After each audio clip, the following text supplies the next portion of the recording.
today's topic. You don't have to settle for something, because marriage is all about love, respect, and all of that, right? I guess that's why I'm so single then, because I really want that.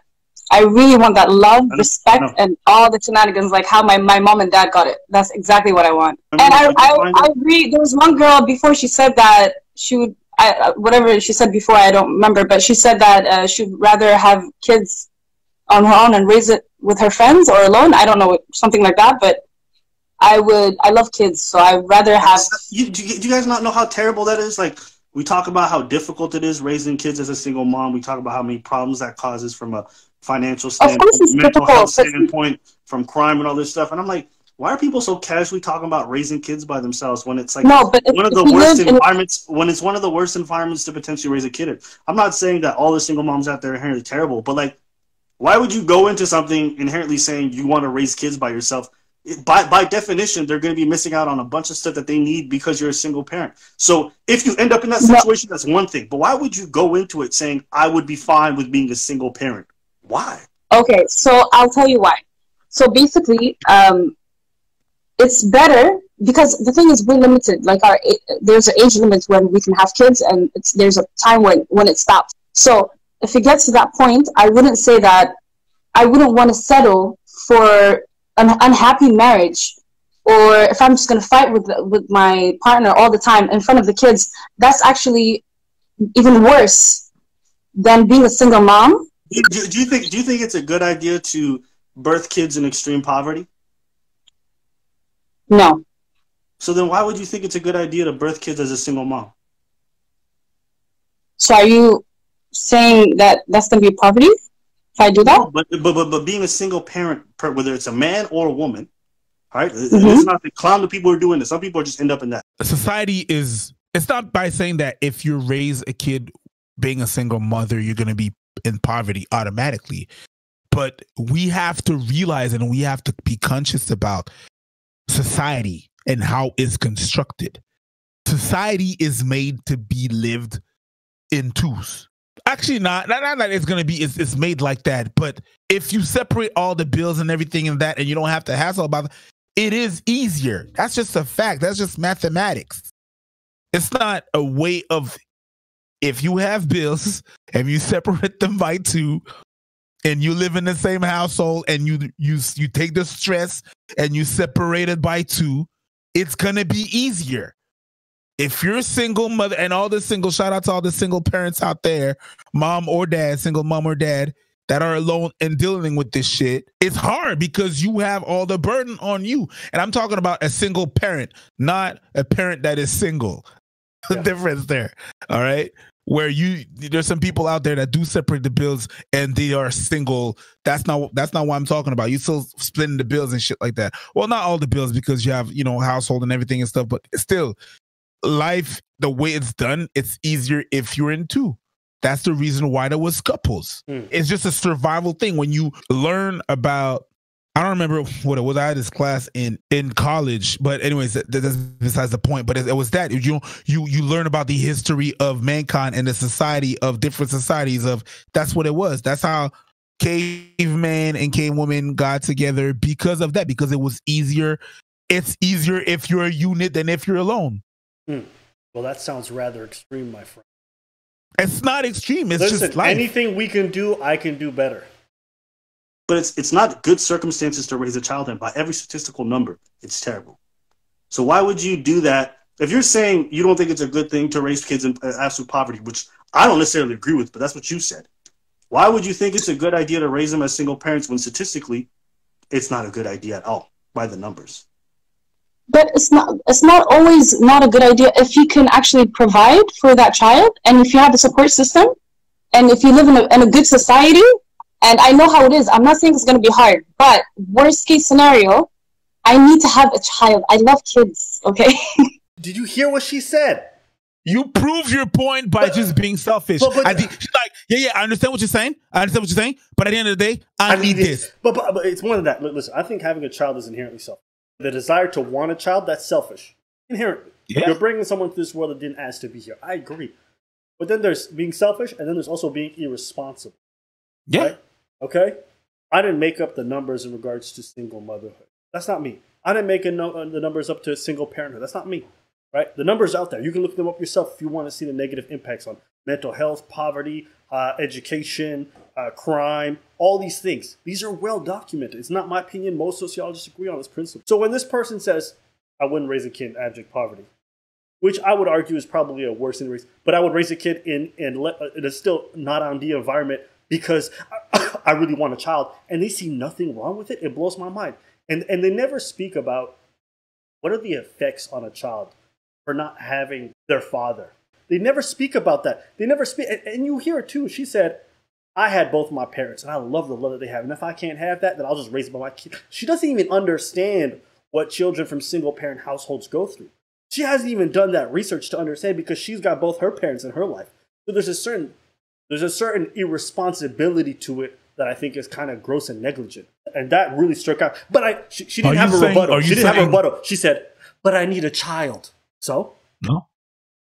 Are you saying that it's some kind of privilege when both of your parents are still married and you were raised by them? Is that what you're saying? So her privilege is not enabling her to see how being raised by a single mother or father can be hard? You know what it's like? This is like somebody who came from a rich family, like, I raised my kid in poverty. They're going to be left. I mean, I have my parents' resources, but my kid doesn't need them. Okay. Nigga, look at my face. Bro, look at my face. I am cringing so hard at this. I'm going to be honest with you, Breach. I really didn't know people said stuff like this. I did, because it's just because of our settings. It's really just because of who we're surrounded with. I was not surprised about this shit because friends of my friends talk like that sometimes. I became acquainted with it. I became used to it. You understand what I'm saying? I'm used to that people talking like that. Okay. There's a couple of things that I got to say. That's why I was taking notes, but I see your face and I understand. But I was taking notes about that, about what she said. The first thing that I got to say about that right off the bat right there before we keep on going with the video is the first thing is the image that your parents are, what your parents are, it's not what it is. Okay? A thing about your parents is hiding a lot of shit from you. Make it look like everything is all right. Your parents' goal is to, oftentimes, not always, sometimes, there's some parents that fail, but oftentimes your parents' goal or what they try to set it up is they try to make everything look good or make the kids not suffer. So the image that you have of your parents is often not what you think. It's not really what's going on. Parents hide, oftentimes, they hide a lot of shit from you. And I say, there's a saying that I say often, it's you become an adult. When someone comes up to me and be like, yo, when do you become an adult? It's not an age thing. You become an adult when there's a part of your childhood that dies when you realize that your parents are not the greatest, or not that great, or not that your dad is not the strongest, he's not the greatest, and he has flaws, and that your mom has flaws. Once you realize that, you don't necessarily become an adult, but your childhood dream dies there. You know what I mean? And there's some people, it's sooner than before. Some people, it's younger than before. That's one. Two, the thing about having kids and really wanting to have kids, no matter what, whether the male is there or not, it's very selfish. You have to ask yourself, whenever you want to have kids, people always ask themselves, do I want to have kids? I want to have kids. Or the question that they ask themselves is, do I want to have kids? And to me, it's just the wrong question. The question you should ask yourself is not whether you should want kids or not. The question you should ask yourself is whether you want to be a parent or not. That's the question, because having kids is one thing. Being a parent is some other shit. Like, what's the difference there? You having a kid is just you having a kid. Just in the way that it sounds, is you having a baby. It's a thing that happens. Being a parent is a role. Yeah. Having a kid is a possession. And just by saying I want a kid is really just and just making the difference between having a kid and wanting to be a parent. Just knowing the difference between that and the intention behind those two sayings makes you more conscious of those two things, of those two positions. I want a baby. I want a baby. When you want a baby, you really just think about all the positive things about this.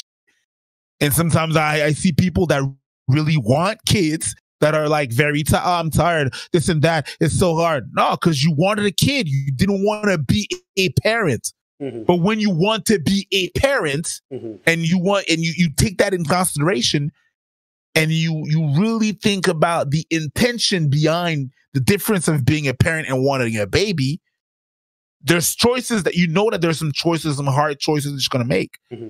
Being a parent is not about you no more. Mm-hmm. Being wanting a baby and posting pictures and shit like that and having that kid, that's about you. Mm-hmm. Being a parent ain't got nothing to do with you. Mm. That's the reason why. But you don't hear that how selfish that sounds. If I don't find somebody and it's not if I don't have exactly what my parents had, then I'm not going to settle. But you're going to make your child settle for a situation that is less than ideal.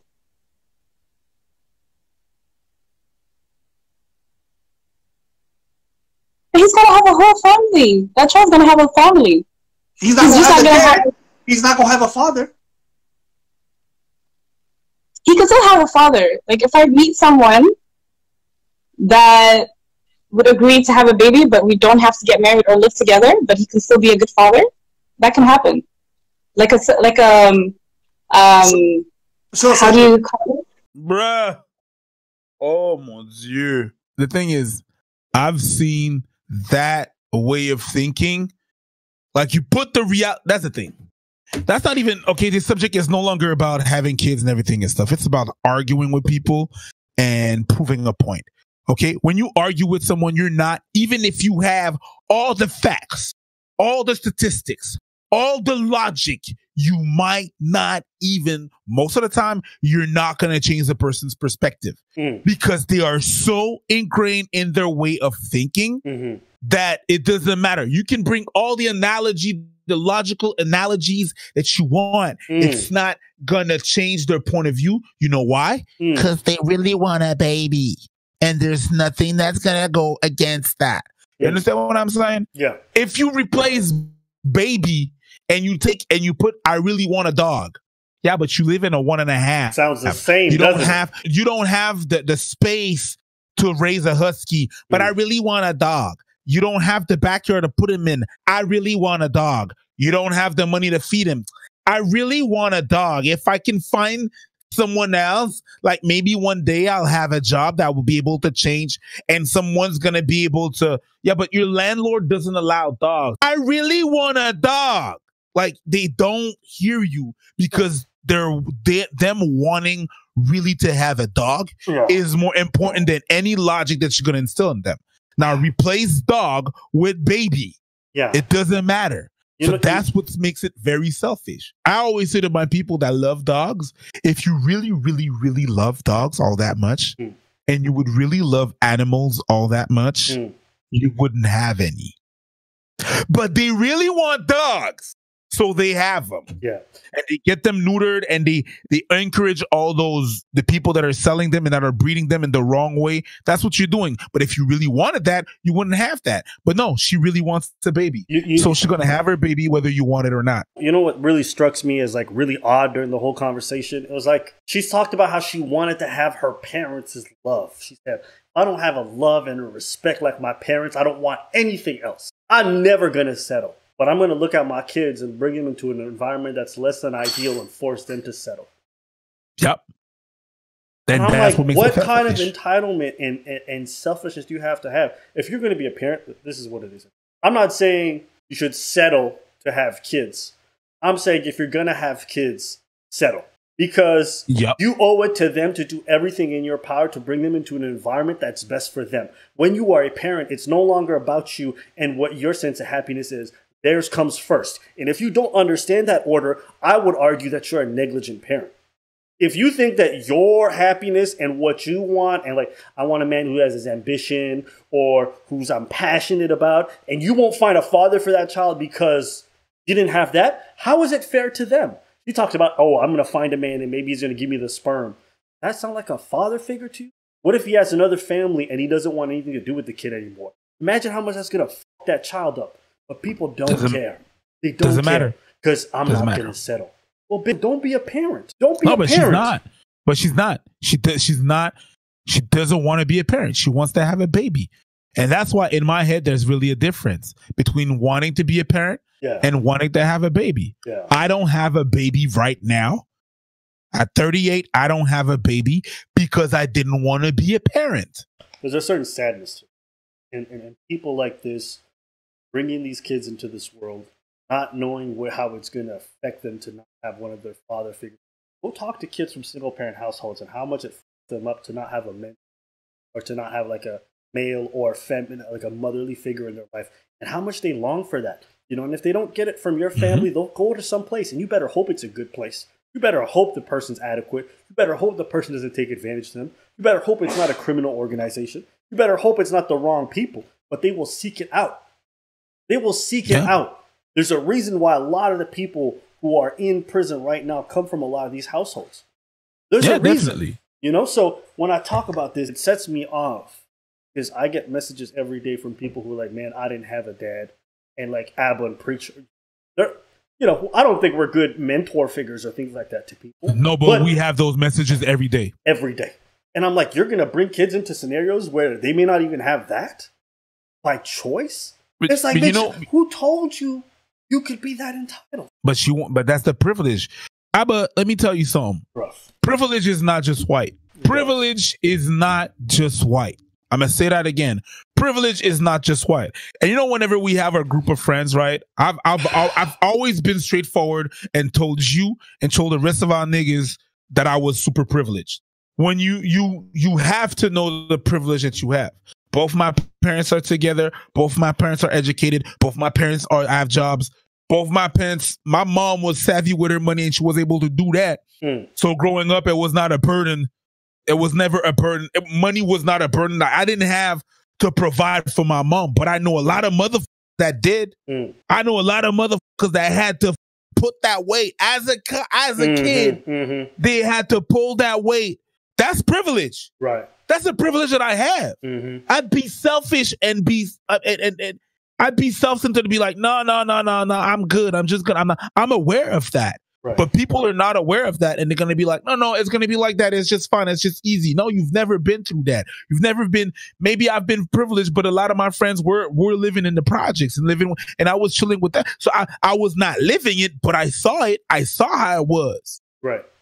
So I saw how it was and the burden it was that to be a single mother and raising of 5 kids or 2 kids or even 1 kid. Bruv, every single mom who was watching that live this girl is bugging. I wish I had a partner by my side because this shit is so hard by myself. And you know what? All this talk of like my friends and families are going to support me. You know, that girl's old very fast for them. They get busy and you get tired of having to scramble and pray that someone makes the time to help. So a lot of people live very disillusioned about this whole like, oh, well, my whole village is going to come around this time. You'd be lucky. You'd be one of the fortunate ones. So it's just one of those things where I just don't believe it. I don't buy into it for the most part. You know, it speaks again to the whole idea that I'm really starting to buy into, that like more and more society's basically saying like we don't need men. Because you're not going to hear guys talk goofy shit like this. You're not going to hear guys talk about like, if I can't have, I'm going to raise a kid by myself. You never hear that. I've never heard that my whole life. All of a sudden I do a live and like 30 of these ladies come out of nowhere. Yeah. I really need to have a child. People really think that we bugging when we talking about that. Men are disposable. I'm just going to take the sperm and raise a kid. Yeah. Oh, okay, so I'm just okay. Nah, you mad when you're just a body, you're just a whole, you're just this, but you hear yourself talking, you're like, you're just gonna take the sperm. So I'm just a donor. Oh, okay. And it's not even that's normal, because if a man goes, I'm just gonna f that girl, she's just a hoe, real quick we're gonna go to them. But if a woman says, I'm just gonna look for some sperm and whatever, nobody bats an eye. Nobody says disposable. We're expected to give up our lives, to work and break our backs, to do all this other stuff, and then also be told at the same time that we're not necessary for most things. It's just like, it's crazy to me how flippantly people talk about raising kids without fathers in life. Crazy to me. So like I said, this is not addressed to people who are single mothers by no choice of their own. This is addressed to people who are actively choosing this lifestyle, thinking it's hilarious. Because at that time, he doesn't have to commit to me, so he can do whatever he wants. And he's going to be happy. And I'm not going to give him a hard time. You grew up with 2 parents, so maybe you don't understand it. But for kids who grew up in single-parent households, it is not an easy life. I know. So when I hear you saying like, no, you don't. No, you don't. No, you don't. No, you don't. No, you don't. When she said, I know like that, she was not knowing it. She was pushing it aside. I hope she watches this video and realizes how goofy she sounds and how dangerous her ideas. You know, I hope. But, you know, who knows? Who knows, right? So anyways, I just wanted to kind of share this clip. But listen, you guys let me know what you guys think in the comments below if you guys enjoyed today's video. Like, comment, all right? Help us out. The algorithm is always kind to us. YouTube's been flagging us on some bullshit. So if you guys are enjoying today's content, you know what to do, all right? All right, well, listen, someone said, even if it's abusive, why do people always say that? Well, I don't understand. Who's talking about somebody putting your physical health in danger? You know what I'm saying? Like, I'm talking about I would stay in a relationship that's not ideal. Yeah, what if he beats you? What? That's a crime. You ask me, yeah, well, what if he fucking injects crack in his arm every night? You know what I mean? Like, why would you bring that example? That's what I don't understand. Like, you should stay in a relationship even if it's difficult. Like, imagine if I use that for business, okay? Imagine I use that. Hey, man, you and your partner, you guys are budding business. Y'all should make it work no matter what. Yeah, but what if my partner's like snorting heroin every night and just like fucking hookers at the job? Nigga, what? I just thought like maybe I'll disagree on business direction. Nah, man, this nigga, he's like engaging in human trafficking. Should I stay with him? It's a crime. If your partner beats you, that's criminal. Do you know what I'm saying? Like, why is it that when I have this discussion, people always bring up extremes? Yeah, but what if your partner, like, you know what I'm saying, they just pin you down on the table, and even if you don't want to, they just take you. What? Send that nigga to jail. Who told you that it's a good idea to stay with a fucking criminal? You know what I mean?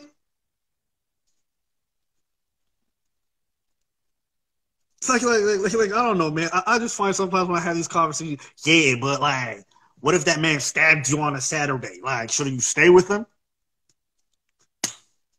Yeah, he killed my mom. Should I stay with this nigga because I want to make it work? I ain't got no grandma, but like, I still got a baby daddy. So y'all killing me, bro. I hate it. I hate it when people bring up these extreme scenarios. Hey guys, you shouldn't be superficial, man. Like, you should try to stay with a girl, even if she's not the best looking. Yeah, but what if the bitch ain't got no legs? Nigga, what? Why are you bringing that up? I just said you don't have to be superficial. Yeah, but what if she lost her legs in an accident and then she lost both of her arms and now she's just a torso, just rolling around? Should I still love her? Nigga. Y'all be killing me, bro. Y'all be making me laugh with some of these examples. Y'all be killing me, man. Hey, listen, if the guy's not making that much money, you know what? It's fine. Yeah, what if this nigga's $100,000 in debt and he wants me to pay his car loans? Why? A não ser a vontade de te encontrar, motivo já nem sei, nem que seja só para estar ao seu lado, só pra ler.